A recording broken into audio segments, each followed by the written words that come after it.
Bonjour à tous et bienvenue dans votre émission Africa Style. Aujourd'hui, nous sommes invités chez une personne assez spéciale sous le nom de Ousmano Mouliam Dabo, connu sous le nom de El Dabo. Il est promoteur de la marque El Dabo. Aujourd'hui, il nous parlera de ses expériences. Il nous parlera également de son engouement à rehausser la mode camerounaise au devant de la scène au travers ses œuvres. Ne quittez surtout pas, à tout de suite.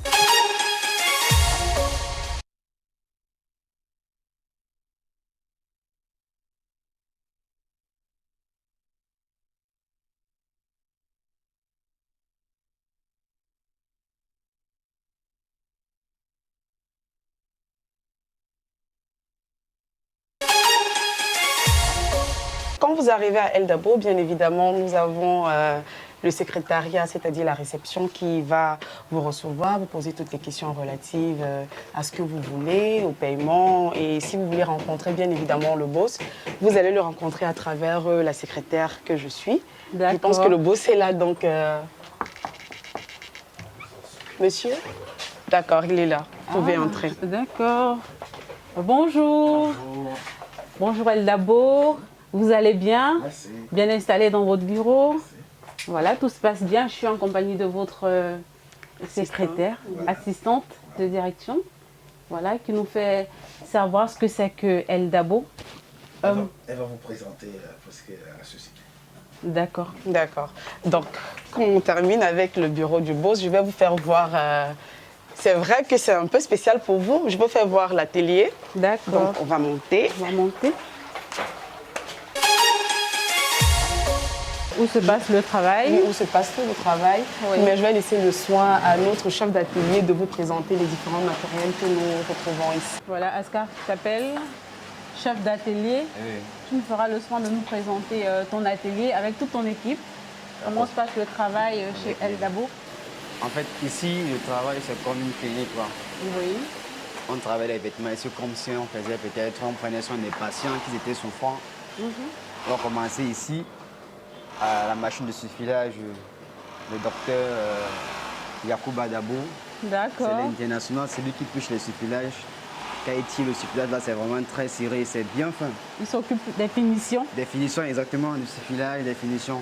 D'accord. Et nous avons ici Nasser, Nasser. qui fait les pantalons, uniquement les pantalons, quoi, parce qu'ici c'est la haute couture. Donc il est spécialisé Spécialisé justement uniquement pour les pantalons. Exactement.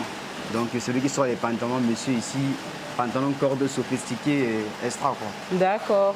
Et ici nous avons docteur Fatima. Une femme, enfin, Une dame, merci. quoi. Voilà, Oui. docteur Fatima, qui fait uniquement les grands Dakar. Elle D'accord. fait les robes de soirée, les grands Dakar, surtout les grands Dakar.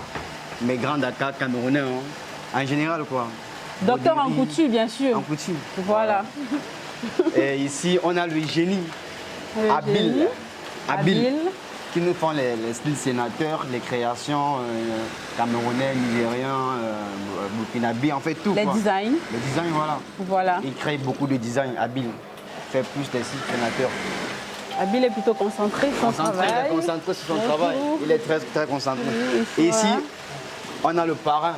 C'est lui le parrain, l'autodiférenceur de El Dabo ici. En fait, généralement, on l'appelle souvent Papa Chouaïb, Babana. Pourquoi? Parce que lui, il est vraiment l'auteur-compositeur avec nous. Il est grand et il est aussi petit, quoi. C'est un artiste. Parce qu'il aime être petit devant les grands ou bien devant les petits. Bon, il Voilà. est humble alors. Voilà. Merci beaucoup. On va aller chez les brodeurs. De l'autre côté, d'habitude, on appelle souvent Djamena, Bangui et le Grand Nord, quoi. D'accord. Parce que c'est l'homme de la broderie. Il s'appelle Habib. Bonjour Habib Baye. Habib. Il est Et- très concentré. Voilà, également. il est très concentré parce que s'il fait un faux verse là, ça va vraiment gâter son boulot. C'est la D'accord. raison pour laquelle il est vraiment concentré comme ça. Oui. Les broderies, les grands Dakar, tout, il sort Et ça derrière aussi. toi? Et derrière moi, on a aussi Hervé, qui fait aussi les styles sénateurs. Ouais, il est au centre, il fait la coupe en même temps. Il respecte les rayures et tout, quoi. Hervé, qui fait, La grande qui fait équipe beaucoup de Equinox, choses. Africa Style te dit bonjour. Voilà. Voilà, on remarque qu'il y a beaucoup de postes vides. Est-ce que c'est parce que c'est le Ouais, week-end? c'est parce que c'est le week-end, exactement. On a vraiment tellement des employés ici. On a beaucoup de filles, beaucoup de brodeurs et des repasseurs. Malheureusement, sur le week-end, ils ne sont pas là aujourd'hui. Il y a d'autres qui sont souffrants. Le boss aussi, il est compréhensif avec ses employés pour faire qu'ils se reposent, pour pouvoir mieux travailler parce qu'il ne faudrait pas que d'autres s'assoient et ratent le boulot en route. D'accord. Voilà, Merci beaucoup à Ascar. Avec plaisir. Voilà, le travail se passe très bien. Un très bon chef d'atelier. Voilà. Beaucoup de courage. Merci. Et je merci félicite pour la aussi, suite. pour féliciter aussi l'équipe. L'équipe, justement. Exactement, parce que c'est grâce à l'équipe que tout avance. C'est aussi grâce au PDG Eldabo aussi qui nous soutient beaucoup. Bien sûr. Le grand designer qui nous crée des trucs. Nous sommes là juste pour faire ce qu'il il essaie de créer, quoi. Parce que l'auteur-compositeur, c'est aussi Eldabo. Nous sommes derrière la machine. C'est lui qui fait les designs, les dessins et tout, quoi. Voilà, on profite pour le féliciter aussi, pour le remercier pour tout ce qu'il fait pour nous ici en haut. Voilà. HBD, the spirit of fashion, Eldabo. Nous sommes en compagnie de ce grand couturier, entrepreneur, chef d'entreprise, voilà, qui a fait ses preuves dans le domaine de la mode au Cameroun et en Afrique. Voilà, bonjour Eldabo. Bonjour. Est-ce que je dois dire monsieur Ousmane Moliom Dabo? Effectivement, c'est Voilà, connu sous le nom de Eldabo. Eldabo, oui, Vous êtes promoteur de la marque Eldabo. Oui. Bonjour. Bonjour. Vous allez bien? Merci. Tu vas bien? Non, je vais bien, merci. Merci de nous accueillir dans ton univers. Merci d'être là, Africa Style. Africa Style. J'ai toujours suivi cette émission. Parfois, je regarde ce que vous faites de meilleur pour la jeunesse africaine, Oui. la jeunesse camerounaise surtout. Et là, je suis très fier puisque ça fait partie aussi de ce que je pense, ce que Oui. j'aimerais faire. On a la même vision. Voilà, on a les mêmes visions. Vous êtes en train De faire ressortir le riche potentiel voilà, qu'a le Cameroun et l'Afrique et de le présenter à travers le monde. le monde, voilà. Voilà. Maintenant, on va entrer dans le vif du sujet. Oui. Eldabo, dis-nous, qu'est-ce qui t'a prédestiné à cette riche carrière, cette brillante carrière de couturier, d'entrepreneur? Parce que tu embauches beaucoup de personnes, tu es également chef d'entreprise. Oui. Tu as beaucoup de personnes qui travaillent pour toi, une grande jeunesse. Alors, qu'est-ce qui t'a prédestiné à cette carrière-là? Ousmane Dabo au début, c'est quelqu'un qui aime d'abord s'habiller. Oui. C'est grâce à cela que je disais toujours, je veux m'habiller autrement, je veux m'habiller. Avant, je ne voulais pas la marque parce que je me disais, tout le monde porte la marque. Après, je me suis dit, pourquoi je ne dois pas aussi essayer de faire de moi quelqu'un d'autre? Une marque? Oui, une marque aussi. Un jour, en causant avec des amis, j'étais en Côte d'Ivoire, je rencontrais M. Abdoulaye, Oui. qui était tellement passionné à la mode et qui m'a fait rêver, comme je peux dire, puisqu'il créait ses vêtements et il s'habillait sur mesure, il portait son vêtement. Ça veut dire que tout ce que vous voyez sur lui était vraiment chic, mais qui Oui. ne venait pas d'ailleurs. De l'extérieur. Voilà, il fabriquait, il dessinait. Je me suis dit, pourquoi pas? Parce que Ousmane Dabo n'a jamais été à l'école des stylistes, à l'école des grands stylistes. Voilà, vous êtes autodidacte. Voilà. J'ai apprécié et je l'ai suivi, il m'a expliqué, il m'a donné le goût de le faire.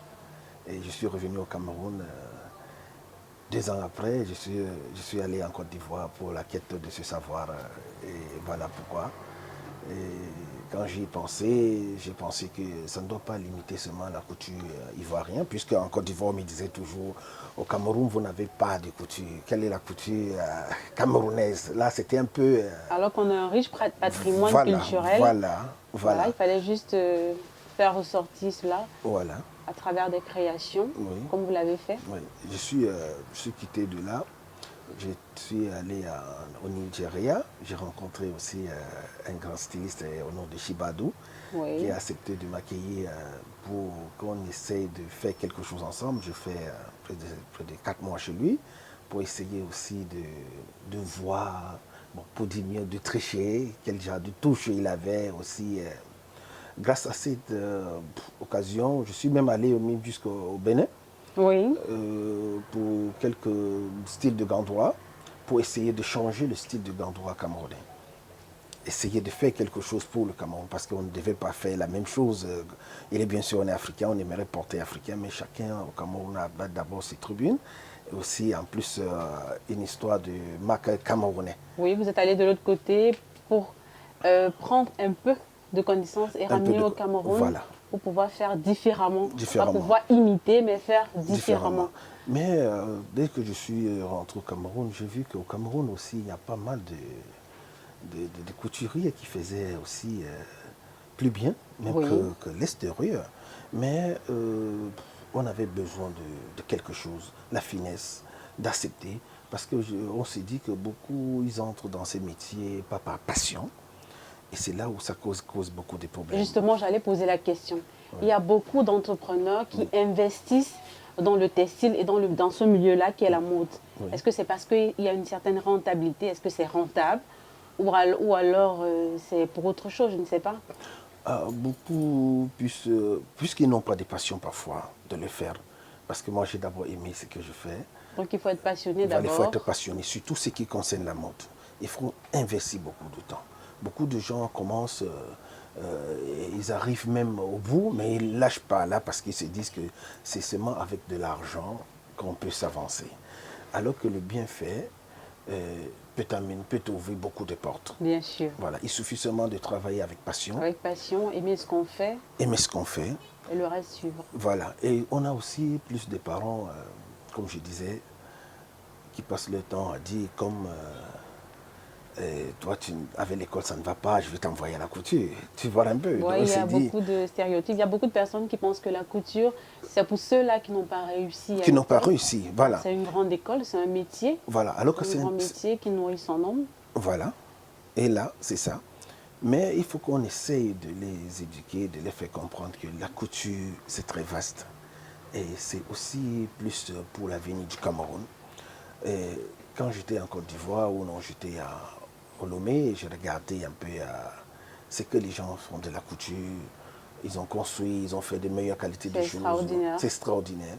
Et j'ai pensé aussi au Cameroun.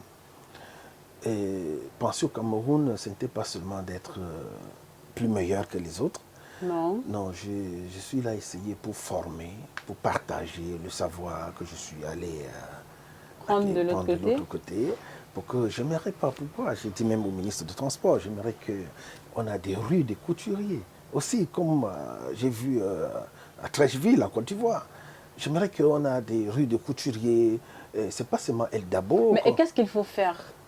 Est-ce que vous travaillez en étroite collaboration avec d'autres couturiers, stylistes camerounais ou africains, afin que ce projet voit le jour? C'est-à-dire que oui, porter haut la main la mode camerounaise. Il est bien sûr qu'en 2012, j'ai essayé de partager les idées avec d'autres stylistes.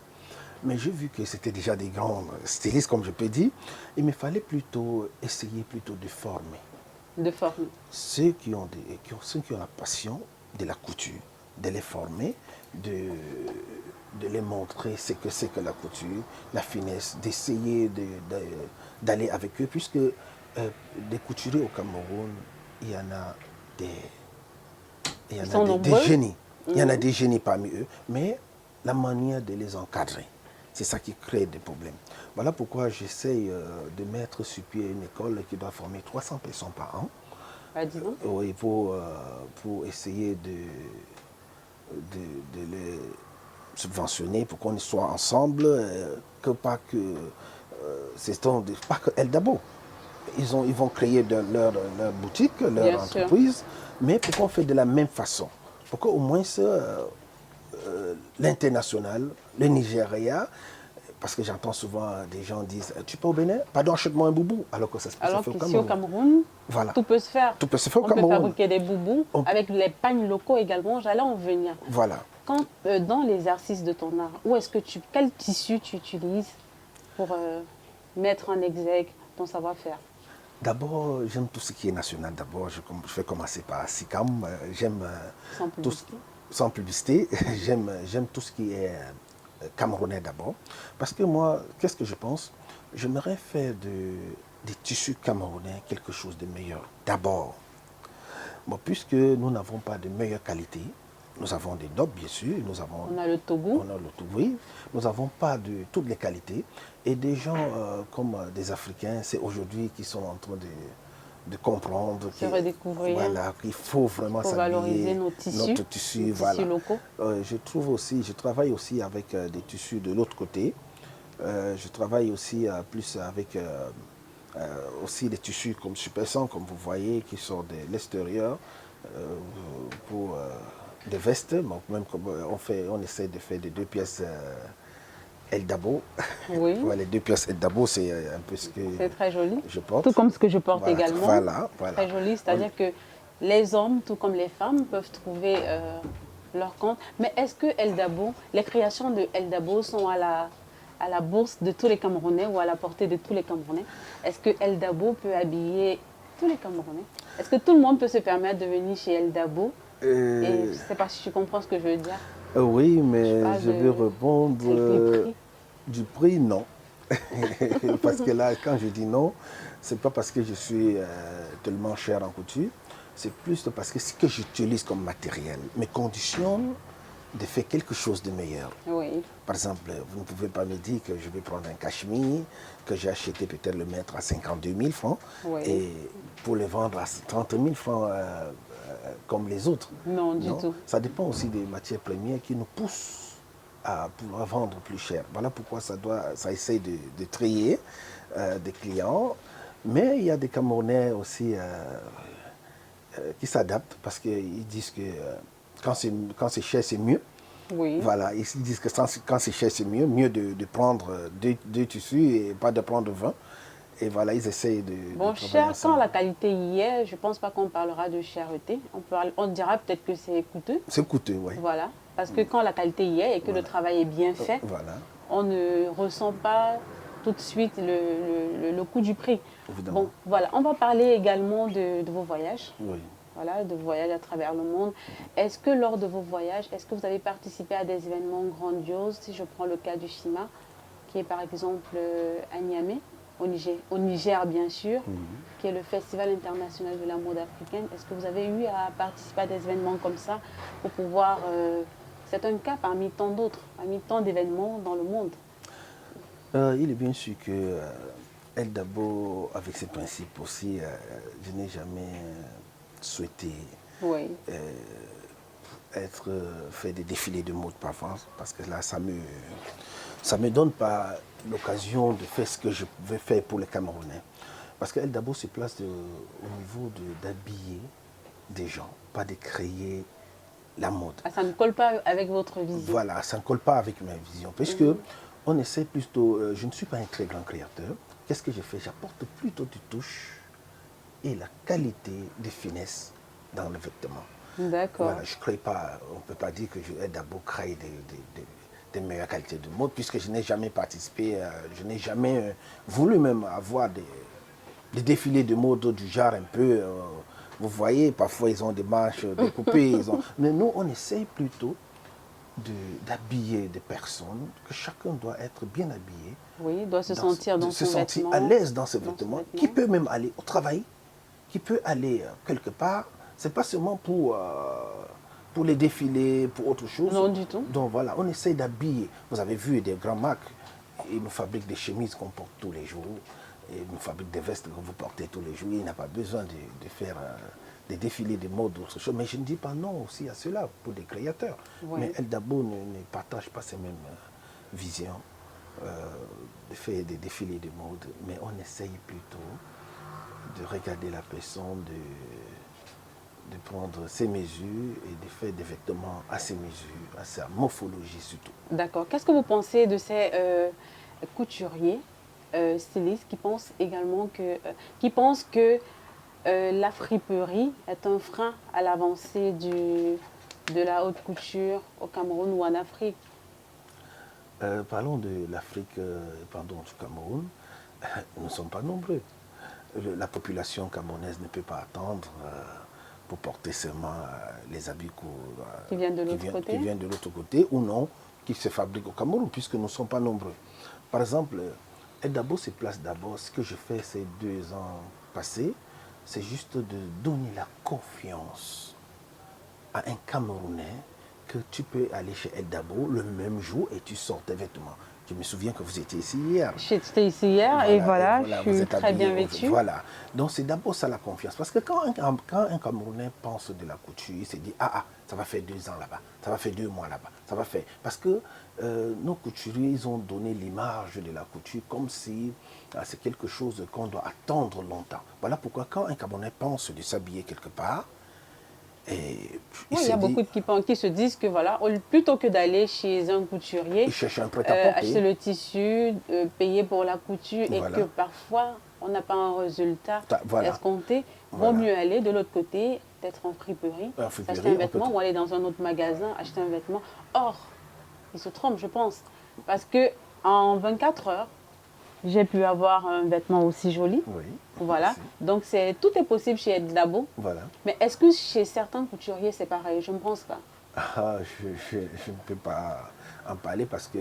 Je crois que c'est ça qui est un frein aussi au développement développement de la couture au Cameroun. Oui, parce qu'il y a voilà le nœud. Voilà le nœud. Voilà où se trouvent les problèmes. Les vrais problèmes se trouvent là quand quelqu'un ne fait pas confiance à un couturier. Parfois... je ne dis pas je suis un grand créateur, mais je suis un créateur de mode, comme ce que je viens de faire là. Mais ils arrivent, ils regardent les choses nigériennes pour me dire, non, fais-moi la même chose. Fais-moi plutôt. Fais-moi la même chose. Alors que nous, on peut faire plus. Puisque là, moi, j'ai étudié d'abord les tissus. En tissu, il y en a beaucoup de qualités. Il y a qui peut porter, quel genre de tissu peut te ressortir. Voilà. On doit d'abord parler de ça. Quand il y a un client devant moi... C'est pas tout le monde qui peut porter de la soie, c'est pas tout le monde qui peut porter... Et aussi des couleurs aussi qui existent. Le client, lui, choisit, parce qu'il a vu sur Internet une fille peut-être noire, une fille peut-être brune, avec d'autres couleurs, il s'est dit que ça peut l'aller. Bon, là, nous sommes là pour ça, pour dire, madame, avec ça, ça ne peut pas l'aller, mais là, on peut te conseiller ça. Même en tissu, parce qu'en tissu, c'est très vaste. Vous voyez toutes les qualités du tissu que vous voyez, ça n'a pas de même situation. À Douala, j'ai des tissus que je fabrique. J'ai des tissus que je couds et que je conseille aussi. Comme quel tissu? De coudre, parce que là, comme il fait chaud, moi, je commençais par les super 100. Oui. Il y en a des gens qui viennent en disant, non, le super 100, c'est moins cher. Et quand je dis, il y a 120, il y a super 120S, il y a super 150S, il y a super 180, il y a super 220, il y a super 360S. Voilà, quand on parle de super 100, pour un peu toucher le super 100, quand on parle de super 100, ça veut dire vous avez 100 fils par fil. Waouh. Donc 100 fils par fil, ça fait un super 100. Et si vous avez 120 fils par fil, imaginez alors 350 fils par fil. Donc ça veut dire que vous retirez le fil, vous avez 350 fils par fil. Ça devient plus doux. Au fur et à mesure, le prix monte. Wow. Bon, mais il y en a des gens qui préfèrent les super 100 parce que le prix est un peu... Voilà, il faut passer par la bonne école pour être au courant de tout ça. Oui. En tissu, il y en a beaucoup, même comme des cachemires. Vous allez voir des cachemires en super 180, mais qui n'a pas la même chose, même réaction avec d'autres super 100. Vous allez voir qu'il y a toujours des changements. Donc c'est pour ça que quand quelqu'un vient, on essaie de le conseiller. Donc le tissu, c'est en fonction de peut-être la corpulence, la couleur de la peau, de la personne. Oui, de la personne aussi. Peut-être le gabarit. Et niveau d'argent aussi. Parce que là c'est lui qui veut être bien habillé. Par exemple, vous allez voir un peu des photos, vous allez voir sur le ministre, sur le gouverneur de la ville de Douala. Oui, voilà, j'allais en venir, on va vous habiller beaucoup de personnalités. Est-ce qu'il faut un travail? Est-ce que c'est forcément c'est un travail de fond? Est-ce que toutes ces personnes-là, tous ces jeunes créateurs ou couturiers qui veulent se lancer dans le domaine de la mode, est-ce qu'ils ont forcément... Est-ce que El Dabo a eu besoin d'un financement quelconque? Oui, mais le problème qui se pose est que quand on travaille bien, on finit par être aimé. Puisque je veux dire que les personnalités qui viennent chez moi m'ont fait plutôt confiance. Oui, de par votre travail. Voilà, avec ce travail, parce que c'est la confiance qu'ils m'ont donnée. Habiller quelqu'un comme le gouverneur, c'est un honneur. Voilà, c'est un honneur aussi avec le ministre, c'est un honneur. On voit également beaucoup de footballeurs que vous allez habillez. Voir, le ministre, il est venu ici. Vous allez voir aussi la photo du gouverneur, il était déjà ici. Vous allez voir des footballeurs qui viennent, M. Courrier, juste Vous avez voir même Sa Majesté Ibrahim Boubou Djoyaf qui s'est déplacé pour inaugurer cette maison parce qu'il a vu cette vision et il a aussi compris que ce n'était pas quelque chose que j'y pense uniquement pour moi, mais pour les Camerounais. D'accord. Un conseil pour la jeune génération qui veulent exceller dans le milieu de la mode comme vous, quel conseil est-ce que tu pourras leur donner? Je vais commencer par d'aimer d'abord ce qu'on fait. C'est très important parce que quand on n'a pas l'amour, on ne peut rien faire de bien. D'accord. Et si par exemple, quelqu'un a l'amour, il s'avance sans se rendre compte. Il suffit seulement que tu travailles bien pour telle personne, de bouche à l'oreille et plus mieux même que... le téléphone arabe, c'est le meilleur moyen de communication. De crier partout, je sais bien faire, je sais bien faire. Et moi je dis, El Dabo vient de commencer, mais je suis sûr et certain que El Dabo, en 100 ans ou en 200 ans, comme j'y pense, comme en mission future, ce sera... Voilà. Vous allez laisser derrière vous. Voilà, j'encourage les jeunes qui veulent se lancer sur ce métier pour les dire que chez moi je disais, un grand-père disait toujours, si tu vas à une cérémonie, il faut amener ta chaise. Mais j'ai dit, mais grand-père, comment tu peux prendre ta chaise pour amener à une cérémonie? Il me dit, habille-toi bien, là on va te présenter la chaise. Donc ça fait de ça que l'habillement c'est quelque chose que tout le monde rêve. C'est ton identité culturelle. C'est ton identité. Tu vois un peu à travers ton habit, on peut savoir qui tu es, d'où tu viens. Voilà. Et comment ta façon de penser aussi. De penser. Donc c'est notre identité culturelle. Voilà. J'aimerais que les Camerounais surtout, qu'ils n'oublient pas ça. Parce qu'il fut un temps, les hommes se sont délaissés. On voit quelqu'un bien habillé, on se dit peut-être c'est beaucoup d'argent. Donc ça dépend aussi des tissus, ça dépend aussi de la manière dont il s'aimait. J'encourage tous les jeunes qui ont pris ces fonctions et de dire plutôt, chez moi je disais toujours à mes collaborateurs, cette boulot dépasse le pétrole. Ils me disaient, comment ça dépasse le pétrole? J'ai dit, c'est quand on est habillé qu'on peut aussi creuser le pétrole. Donc on ne peut pas aller nu. Au moins, donc ça veut dire qu'on ne peut rien sans l'habillement. Donc je les encourage. Je dis aussi à tous ceux qui me suivent de suivre cette passion, tous ceux qui sont passionnés. Donc n'oublions pas ça, tous ceux qui sont passionnés. Merci beaucoup El Dabo, merci pour ces moments bonheur que vous nous avez offerts. J'espère que tout comme nous à la maison, vous vous êtes bien amusés, vous avez été édifiés par notre chef d'entreprise, entrepreneur, grand couturier, voilà, qui a fait de sa marque un label au Cameroun et en Afrique. Ne quittez surtout pas, à tout de suite. La mode constitue une chance formidable pour l'Afrique. C'est ces propos de Alpha Dy, fondateur du FIMA, Festival international de la mode africaine, qu'on va vous dire au revoir. Africa Style, c'est terminé pour aujourd'hui. Prenons rendez-vous la semaine prochaine avec une nouvelle découverte. On rappelle que la rediffusion de l'émission se fait tous les mardis à partir de 16h30. Vous pouvez également regarder l'émission sur la page Facebook Equinox Africa Style TV. Voilà, portez-vous bien. Ciao, ciao.